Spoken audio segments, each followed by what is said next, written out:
Labbers. Yes, it's your girl Mikkel from the Writing Lab. Hello. Today is Character Tuesdays, and I want to welcome you guys to our Character Tuesday. Yes. So as you can see, I'm excited. Yes, because it's Character Tuesday. But more than anything else, I'm excited at the topic we're going to discuss this week. But before we even begin, let's halt and let's just back up a bit. Last week, I was supposed to come and discuss what I'm discussing with you this week, but unfortunately, my labbers, I wasn't feeling well, and I still am not feeling 100%, but at the end of the day, I can't leave out my 876 Writing Lab families. You labbers are very important to me, and I know that you depend on these tips to get your creative writing processes perfected and to get them awesome. So, I made the effort this week to come on because at the end of the day, last week I was really old. I was suffering from chronic pain, and it was just not a good time. So I had no time to plan and to come and have this, daily chat and powwow that we usually have. So today we are back at it.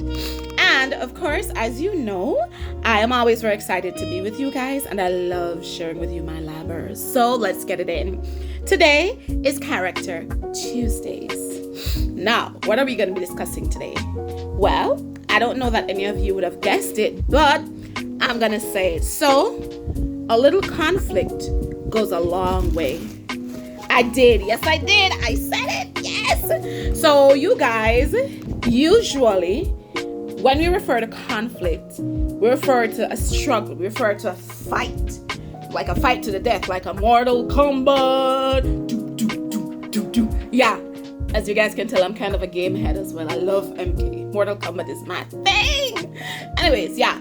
So when we talk about conflict, we talk about, of course, confrontation. We talk about, pulling in different directions. We talk about a struggle that has you torn, if you will. So as I said, a little conflict goes a very long way. Now, when you're creating your characters, one thing you need to be mindful of is that conflict is what will give your story that interest point, is what will give your story that oomph it needs. It gives your story that bestseller quality. Yes, ma'am. So if you have no conflict in your story, then really and truly, it's not going to be an exciting read. Because guess what? As readers, we come for the tea. We come for the sauce. We come for the problems. We come for the issues. We come to hear how it is that each character attacks the issues that they have in their life, as well as we come to hear the different types of issues that are brought up in every written piece that exists out there. That's a creative writing piece. So, what I want you guys to focus on doing when you're building your characters is building your characters and giving them internal conflict as well as external conflict. So when I say internal and external, remember that the whole man, which is the whole person, is two sides. It's the physical that you see, and it's the mental. So it's the values that make you up fall into the mental. Your ideas about life fall into the mental. Your experiences that frame your opinions form into the mental.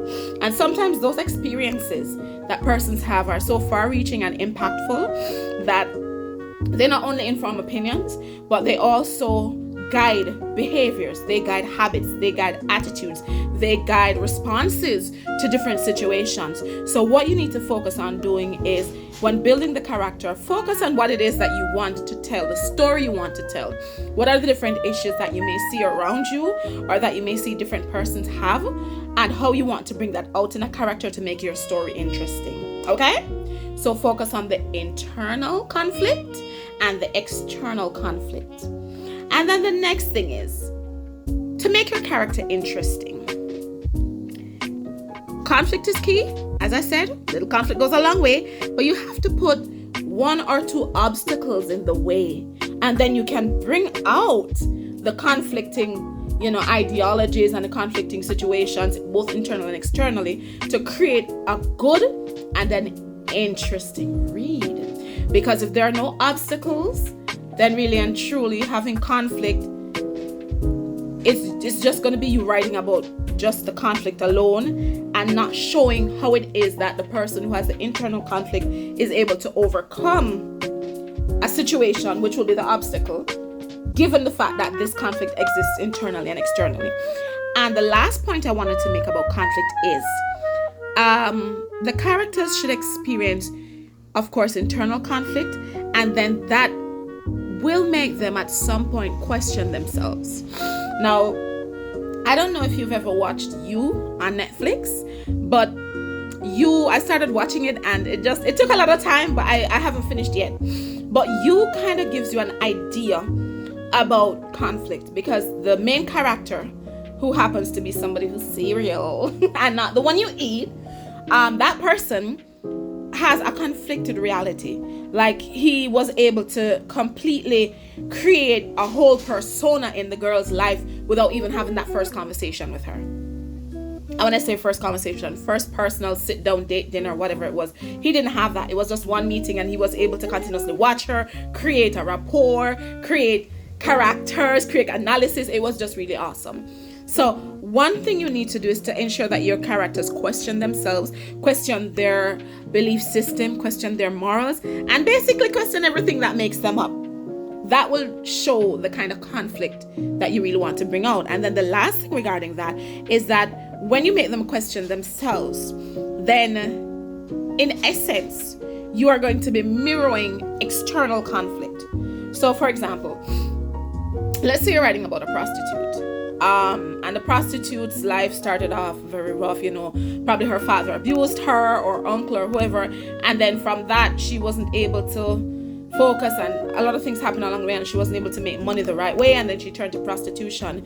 Every time she has sex in that creative scene that you're going to be writing, you can always write about the harrowing experience she had that led her up to prostitution, and then that now will reflect on her current situation and mirror the situation where every time she has sex with a client, it's an issue, and it mirrors how unwilling she is to do this, but she has to because it's a means of making money and she's trapped. And so and then you're going to put in something nice, like for example, the obstacle could be a rich man who takes up her service, who she happens to fall in love with. So then that can create the obstacle we were talking about. That obstacle, that creates the obstacle and get the wheels turning of your character building process. See guys, it's not so hard after all. Remember, if you're having any difficulty building your characters, creating interesting scenes, or even breaking down your story into manageable bits that your reader is able to digest, or you yourself are able to tell the story in a sequential way, feel free to reach out to me. You can reach out to me at the Writing Lab, 876 Writing Lab. You can go on my LinkedIn page, IG, Facebook, Twitter.